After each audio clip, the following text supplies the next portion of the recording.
Hi, Layla. First of all, stop apologizing. Your video had a lot of really great points that made me think really hard. So you're doing great work. Stop apologizing.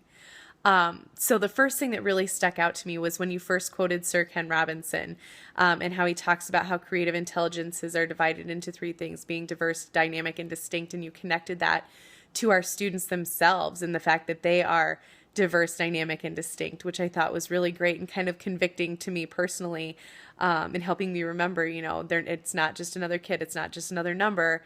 I need to keep them in mind as individuals, as I interact with them, and keep in mind what personal realm do they exist in, and how do they function individually. So thank you for that.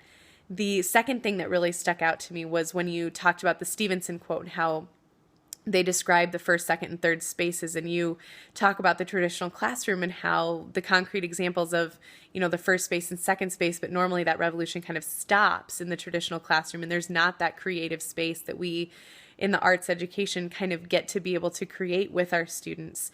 And then you explained that, and you gave really wonderful, beautiful examples from your own personal experience with Daniel and Taylor.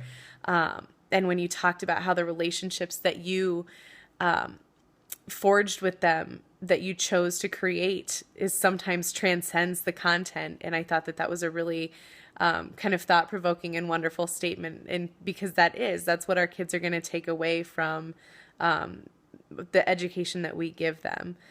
I really liked your connections between Sethi's idea of I can and Booth's verbs of art. So that way we're really encouraging our kids to be stewards of their own learning and engage in that and be responsible for their own achievement and their own education, instead of us just force feeding things to them. How are they actually engaged in their own learning? And so I thought that was another really great point that you made. Overall, a lot of really wonderful thoughts, a lot of really wonderful comments that you made.